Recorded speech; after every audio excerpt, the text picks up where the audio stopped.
Hello friends, how's everybody doing? Welcome back to my channel. Hope you all are doing well. I have a letter that I want to read to you.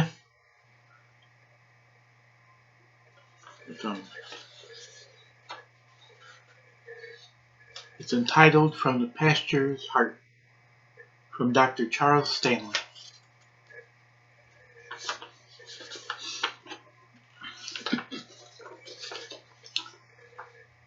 And Dr. Charles Stanley says, dark moments when we can't see what's going on are some of the most distressing seasons in life. There have been so many times when I've cried out to the Lord, asking Him why something is happening.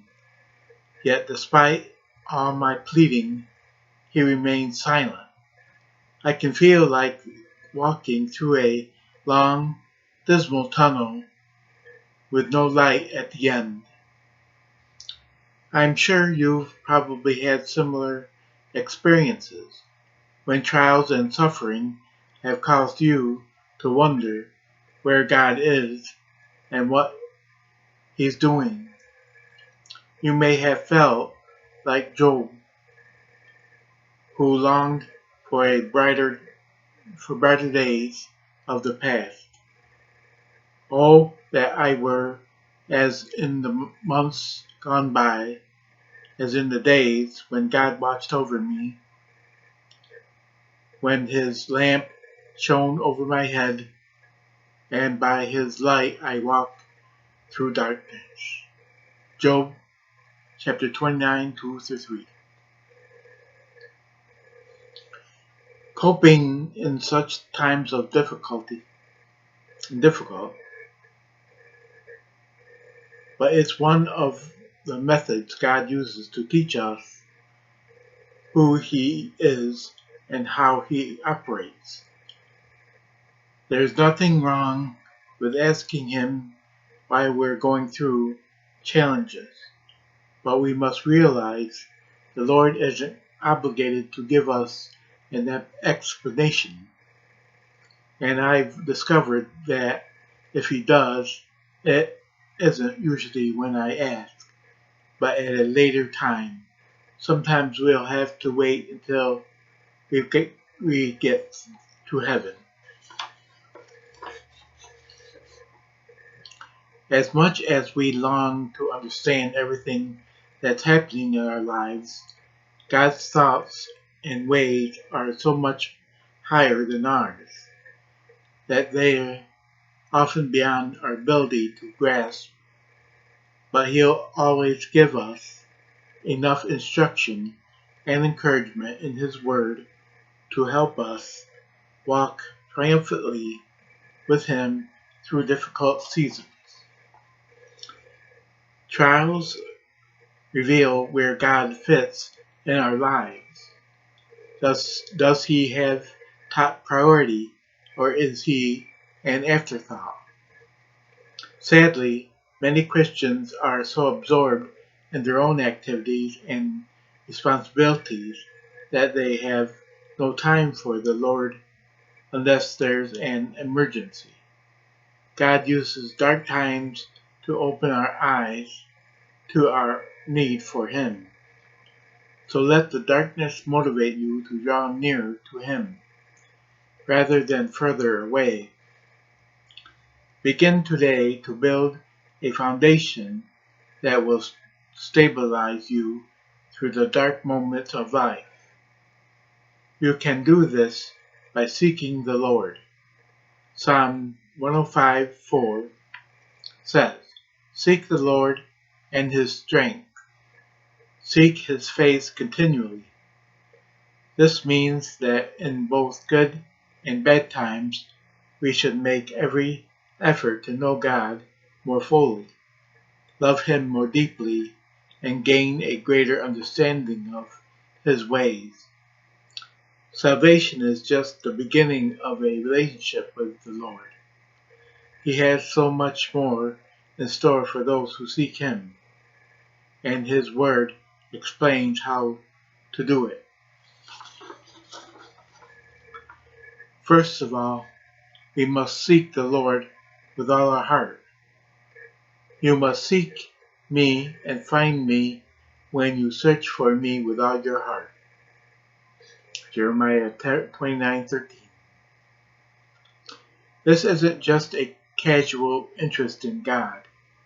It means He is your top priority, the most important person in your life.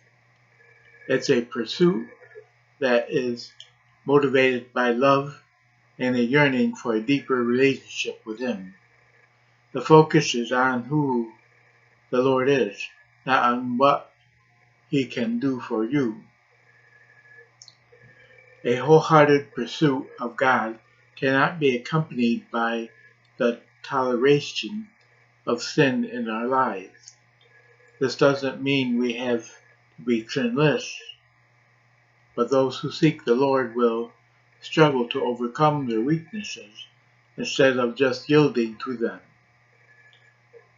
They're willing to rid their lives of anything that doesn't fit their identity as followers of Jesus. Seek Him diligently. Those who diligently seek me will find me. Proverbs 8:17.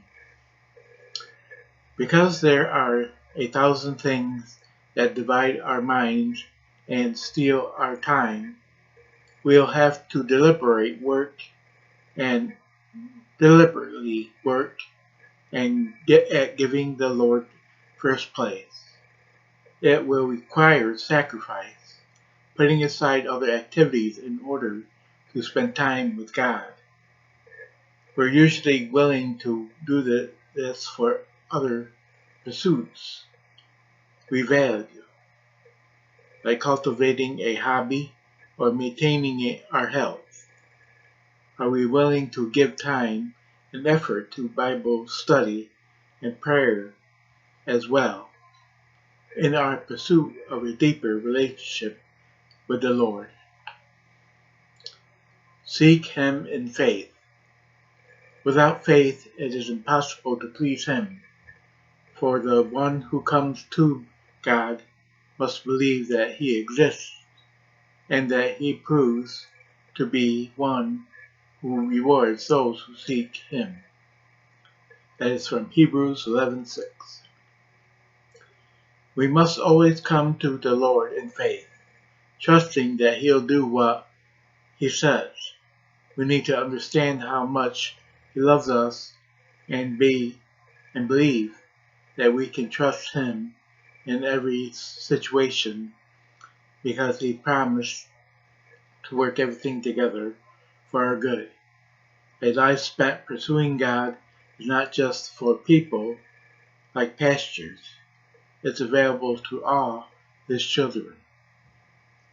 Every believer can come boldly to the Lord. Doesn't it make sense to get started now? Seeking the Lord is like coming to a gold mine in search of treasure. You'll never reach the bottom, but the more you dig, the deeper you want to go. And the wonderful news is that this is where our peace is found. As you draw deeper into His presence, you're coming closer to the one who gives you strength and stability in times of trouble. He alone is my rock and my salvation, my stronghold. I will not be greatly shaken. That is from Psalm 62:2. Seek the Lord and settle yourself permanently in Him. That's how you get through the darkest times of life. You may be challenged, but you'll never despair completely when you're resting in God Himself. Whew. Amen. All right, that was a great reading from Dr. Charles Stanley. Let us pursue God. Include Him more in our lives. I hope you enjoyed the reading. Hope you got something from it.